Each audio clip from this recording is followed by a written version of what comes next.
रामदास एक साधारण किसान था। उसका गांव कई सालों से सूखे की मार झेल रहा था। खेतों में फसल न होने के कारण लोगों के पास खाने तक को अनाज नहीं था। मजबूरी में रामदास अपने गांव को छोड़कर काम की तलाश में दूसरे गांव चला गया। चलते चलते वो सुंदरपुर गांव पहुंचा। वहां उसे किसी का सहारा नहीं मिला। पेट में भूख और जेब में खालीपन था। तभी उसे गांव का एक अमीर व्यापारी लाला हरिशंकर दिखाई दिया। रामदास हाथ जोड़कर बोला, लाला जी, मैं बाहर गांव से आया हूँ। हमारे गांव में अकाल है। अगर मुझे कुछ काम मिल जाए तो मेरा गुजारा हो जाएगा। लाला हरिशंकर ने उसे ऊपर से नीचे तक देखा और बोले, काम तो है लेकिन आसान नहीं। मेरे पास 60 ऊंट और घोड़े हैं। उनकी साफ सफाई करनी होगी, दाना पानी देना होगा और उन्हें रोज घुमाना होगा। महीने के आखिर में 300 रुपए और 2 वक्त का खाना मिलेगा। करोगे? रामदास ने मन ही मन सोचा, 60 जानवरों को संभालना मुश्किल तो है, पर भूख से मरने से अच्छा है काम करना। उसने हामी भर दी और वहीं से उसने काम शुरू कर दिया। धीरे धीरे रामदास की मेहनत रंग लाने लगी। जानवर तंदुरुस्त हो गए और व्यापारी का व्यापार भी बढ़ गया। खुश होकर हरिशंकर ने उसकी मजदूरी दोगुनी कर दी। कई साल बीत गए।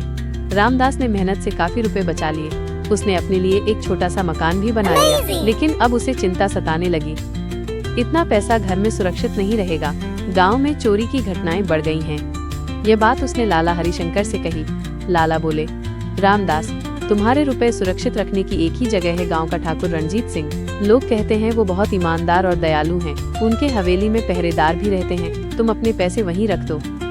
रामदास लाला की बात मानकर अपने जमा किए हुए 6200 रुपए ठाकुर को सौंप देता है। ठाकुर मुस्कुराते हुए बोला, रामदास, तुम्हारे पैसे मेरे पास बिल्कुल सुरक्षित रहेंगे, चिंता मत करना। रामदास निश्चिंत होकर अपना काम करता रहा। 2 साल बाद जब उसे लगा कि अब खुद की जमीन लेकर खेती करनी चाहिए, तो वो ठाकुर के पास अपने पैसे लेने पहुंचा। लेकिन ठाकुर ने मुंह मोड़ते हुए कहा, कौन से पैसे? तुम्हारे पास कोई सबूत है? बिना लिखत पढ़त के मैं कैसे मान लूं कि तुमने मुझे पैसे दिए थे? रामदास हाथ जोड़कर गिड़गिड़ाया, ठाकुर जी, मैंने खून पसीने की कमाई आपके भरोसे रखी थी। कृपा करके मेरे पैसे लौटा दीजिए। लेकिन लालची ठाकुर ने अपने गुंडों से उसकी पिटाई करवा दी और धक्के देकर बाहर निकाल दिया। रामदास टूटा टूटा अपने घर लौट आया। 2 दिन तक वो काम पर भी नहीं जा पाया। ये देख लाला हरिशंकर खुद उसके घर पहुंचे। रामदास भाई, तुम काम पर क्यों नहीं आए? क्या हुआ? रामदास रोते रोते सब कुछ बता देता है। हरिशंकर सोच में पड़ जाते हैं और फिर बोले, रामदास, तुम्हारे पैसे निकालने का एक तरीका है, बस तुम्हें मेरा साथ देना होगा। अगले दिन लाला हरिशंकर बहुत बड़ी थैली में पैसे भरकर ठाकुर रणजीत सिंह के पास पहुंचे। ठाकुर साहब, मैं बाहर के राज्य में कारोबार करने जा रहा हूँ। ये 50,000 रुपए हैं। मुझे डर है कि कहीं चोरी न हो जाए। क्या आप इन्हें कुछ दिनों के लिए अपने पास रख सकते हैं? लालच से ठाकुर की आंखें चमक उठी। अरे लाला जी, आप तो निश्चिंत होकर जाइए। आपके पैसे मेरे पास बिल्कुल सुरक्षित रहेंगे।